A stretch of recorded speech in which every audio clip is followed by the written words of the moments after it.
In this video, I'd like to help you answer the question, do I have OCD, Obsessive-Compulsive Disorder?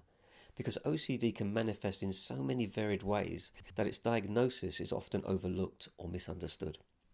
At its core are unrequested, intrusive and obsessive thoughts that cause you to create scary stories in your mind of all the things that could go wrong, thus invoking anxiety in your body, doubt about the right thing to do, and the need for reassurance. Now, some individuals develop physical compulsions that distract them from their fears, such as cleaning things, counting things, or any routine that produces some feeling of control or distraction from the anxiety, thus lessening the discomfort, even if those compulsions are dysfunctional and don't serve you well in the long run.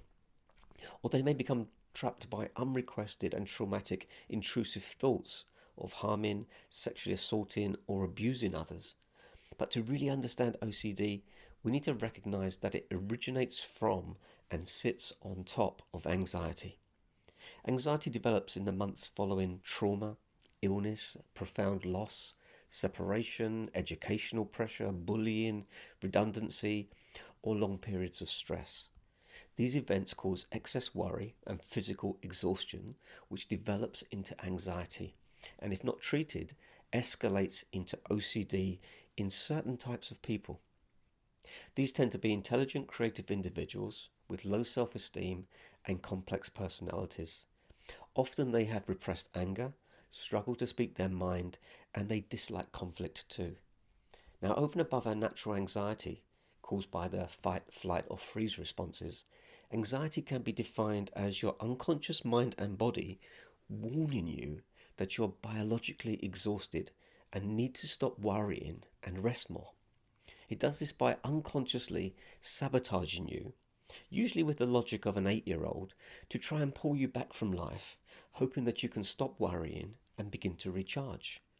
Now, your unconscious, it doesn't care about your job, your relationship, or money, just your emotional well-being as an animal.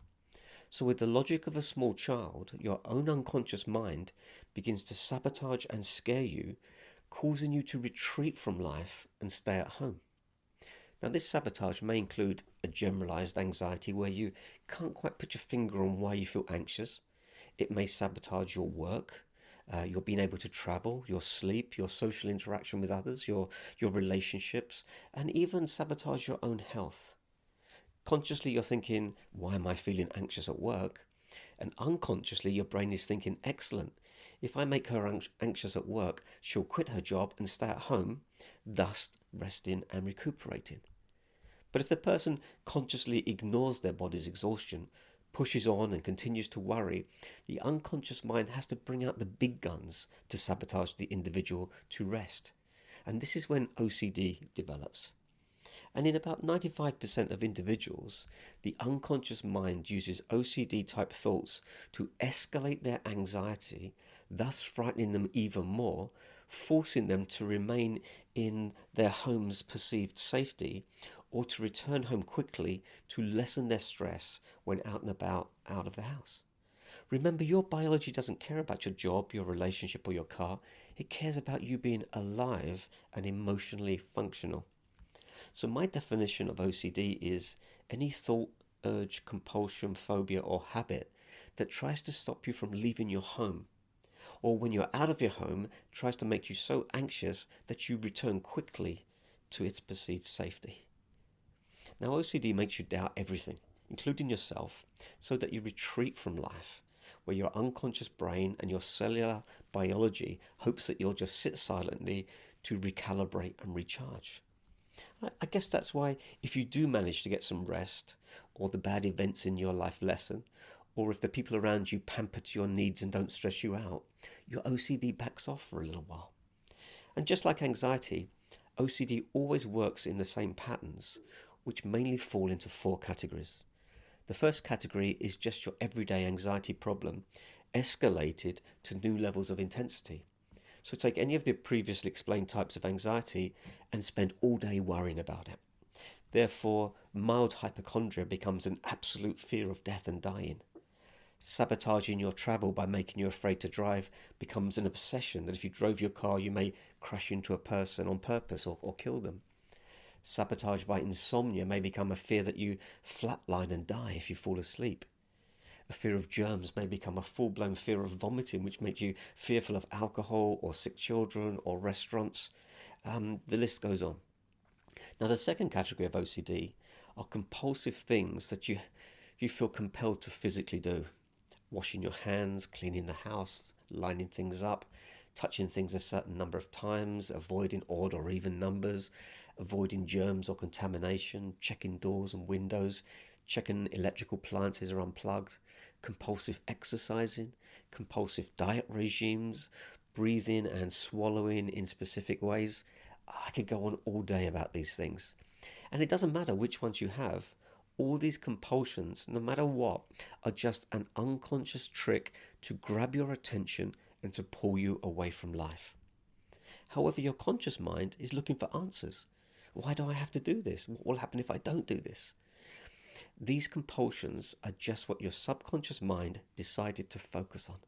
Plus, you already know that once you can manage to overcome one compulsion, it just morphs to another, which further proves my statement that no compulsion has any meaning.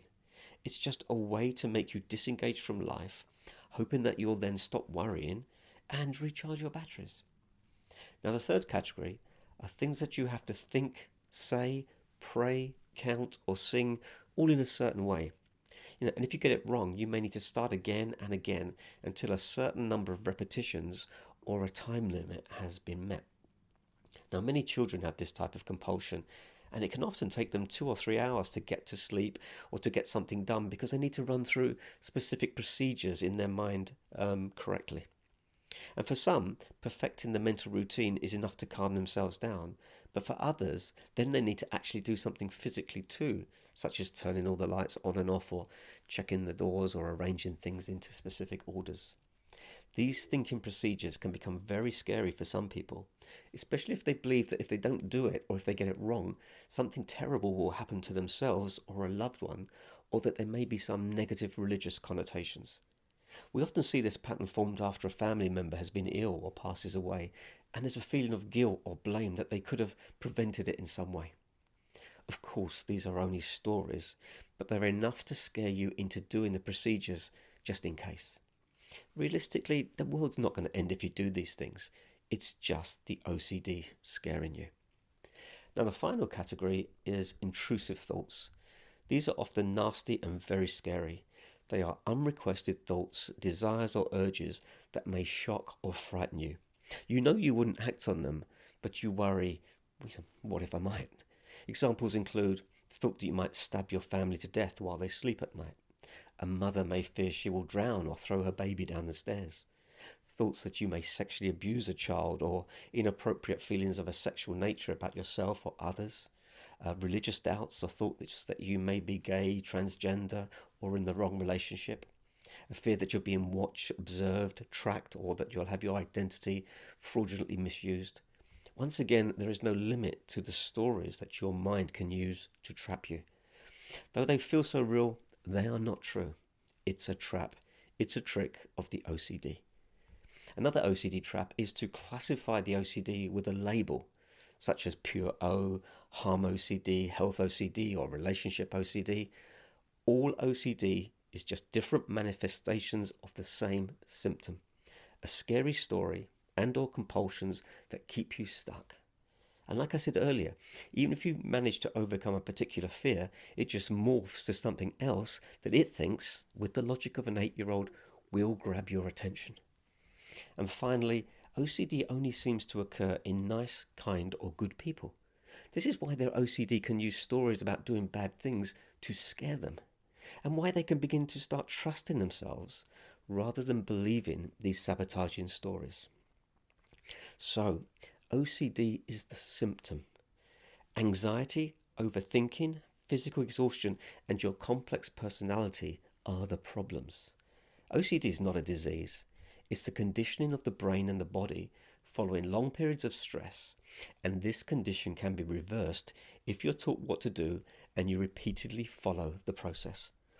Then the next question that arises is, if I was the sort of person who when put under stress became anxious in the past, How can I learn new ways of coping with life so that I will never fall back into that situation again? Now, I hope this information allows you to better understand some of the patterns behind anxiety and OCD. And if you're ready for change, my OCD recovery course teaches you how to understand what's happening to you, how to interrupt the anxiety, you can reprogram your mind and your body back into calmness, and then how to look at life differently so that anxiety becomes a thing of the past. Why not come and check it out?